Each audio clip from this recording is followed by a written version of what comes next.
Hey guys, welcome back to the channel. I've got a video here from Jago Hazard.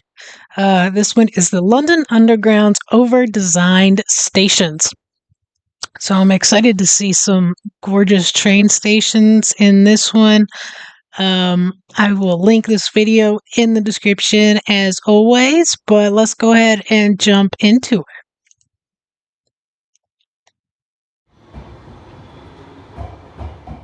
Hello all, I recently received an email from a viewer named Alex asking about tube stations. The question was, why are sidewalk entrances/staircases not really a thing on the London Underground? As you're most likely aware, New York City is awash in sidewalk subway entrances, as is Paris, Madrid, Berlin and Chicago, all of which have metro systems of a similar vintage to the Underground. In London, it seems station buildings were the way to go, regardless of whether they were in Zone 1 or 6.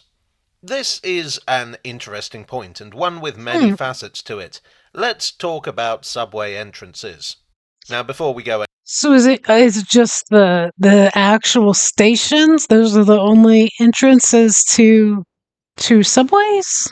That's interesting. That seems a little expensive.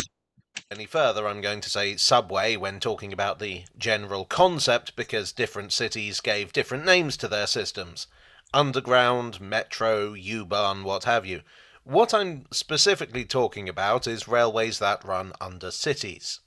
And with no disrespect intended to my correspondent, I'm going to say pavement entrance rather than sidewalk entrance, Oh, purely okay. because I'm more comfortable with that terminology There's as a that. British person.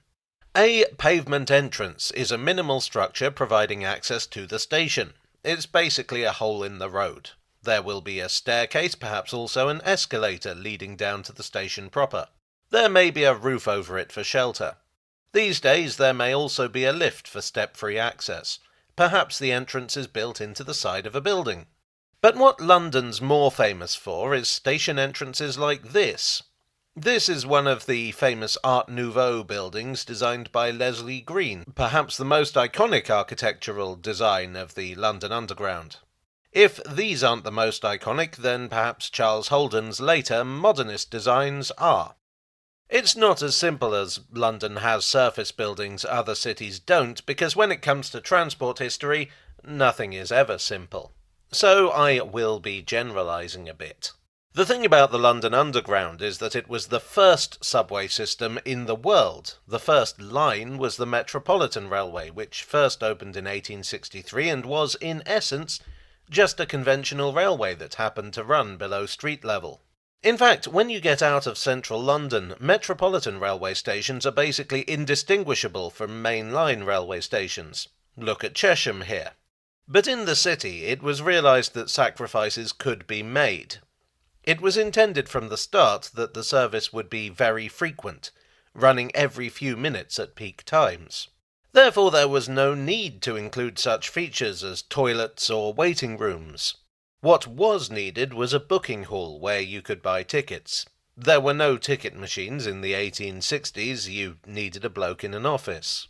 Incidentally, have you ever wondered why it's called a booking hall? That dates back to the days of stagecoaches, when if you intended to travel by coach, your name would be written in a book rather than a ticket being issued. And the Oh, term stuck. We still talk about booking a reservation even if everything's done online. Not really relevant. I just thought it was interesting. Long story short, it just didn't occur to anyone that station facilities needed to be underground. Now we're going to fast forward to 1900 and the opening of the Central London Railway, now the Central Line. By this point, the lines of what would be known as the Underground were far more sophisticated. The trains were electric, the tunnels were built far below the city streets. The CLR also famously operated using a flat fare of twopence, and this meant that from 1904 onwards, automatic ticket machines could be installed. These weren't very wow, look at that. sophisticated. You put your 2 pennies in and you got a ticket out. The systems would become more sophisticated with time, but you still needed someone in an office. The CLR also introduced another, rather unsung innovation. Their stations were designed to be built on. That is to say, the station was constructed around a steel frame with a flat roof, meaning that the structure could be extended upwards. Flats, offices, or hotels could be put on top. This way, the railway company could make more money out of their building. The Leslie Green stations Smart. built for the Bakerloo, Piccadilly and Hampstead lines were built according to the same principle. Not all stations were built like this. At Bank, one of the Central London Railway's first stations, the booking hall was built underground. That's cool. And here we have our classic pavement entrances. Bank is, as the name suggests, a major financial district. Building here was incredibly expensive, so sticking everything underground was a matter of pragmatism. And it's here that we run into one of the problems of underground facilities. Bank is a very, very busy station, too busy for such minimal entrances. As part of the station's recent renovation, it actually did gain a surface building, large enough for multiple escalators and lifts. Still, putting everything underground could be done, and in many ways it was more desirable than spending a lot of money on a building with a large footprint, especially if you were working with public money. With the proliferation of subway systems in the early 20th century, that's what most cities did. With automation coming in, you needed fewer facilities. You could replace a booking hall with a couple of machines, for instance. Lift and escalator machinery is much more compact. Subways like Brussels and Amsterdam, less than 50 years old, have very It's amazing him talking about this of like how much just simple machines like ticketing machines and stuff like that have been able to replace like entire buildings and staff. And you think about like AI now and like it's gonna replace everything. They're not even trying to regulate any of it. It's crazy. minimal buildings for the most part. That's not to say they have none. Out in the suburbs, where land is cheaper and there are fewer buildings in the way, subway builders often splash out a bit. In the case of the London Underground in the 1920s and 30s, they went all out with some truly outstanding station buildings. Did they need to be this big? Absolutely not. But the man in charge was Frank Pick, who had previously been Underground Electric Railways of London's commercial manager, and he knew the value of advertising.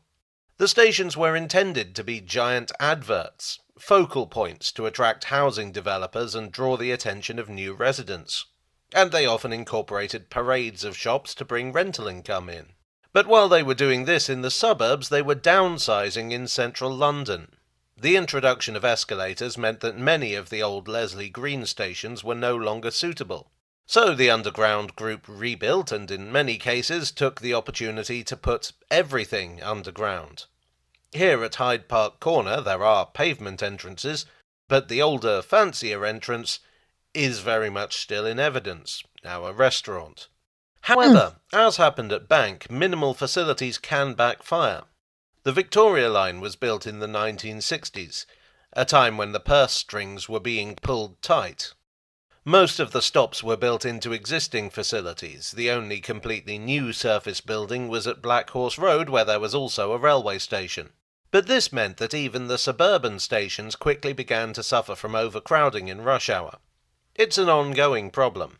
While many cities can get away with minimal facilities, London is not one of them. It's a huge and ever-growing city, funneling more and more people onto its railways.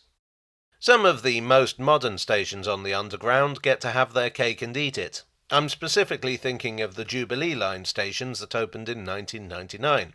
Here at Canary Wharf, the entrance buildings are not that impressive. The main entrance is wide to allow large numbers of commuters, but it doesn't exactly dominate the area. But once you get in, you have a breathtaking space that seems Oh to open up in front wow. of you as you That's descend the cool. escalator.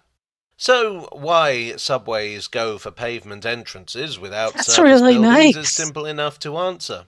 It's easier and cheaper. Why the London Underground didn't? Well, that's a more complicated question. And as is so often the case, there is no single answer. Well, I do hope you enjoyed this over-designed tale from the tube. If you did, please do leave a like and consider subscribing for more. That was a great video. I really enjoyed that. I'd never thought about that. Like I've watched a couple of these videos, even from Jago here. Um, about the London Underground, and I've seen a ton of these stations and some that were abandoned, and I never even thought about like comparing it to like New York's tunnels, or not tunnels, but like just how you can go from the street just down some steps and into it. Um, but yeah, definitely more cost efficient, but at the same time, like he said, these were before any of that, so they had different reasoning for doing the things that they did. But really, really good video. I liked that a lot. Hopefully, you guys enjoyed it. I know a lot of you guys do like Jago Hazard's videos, like me. Um, like I said, this video is linked in the description, so go check it out if you want, or any of his other videos. Don't forget to like and subscribe here. Um, Go check out Patreon, watching all kinds of great shows over there, British shows, um, tons of stuff for free for you guys to check out. But yeah, have an awesome day, guys. Thanks for watching with me, and I'll catch you tomorrow.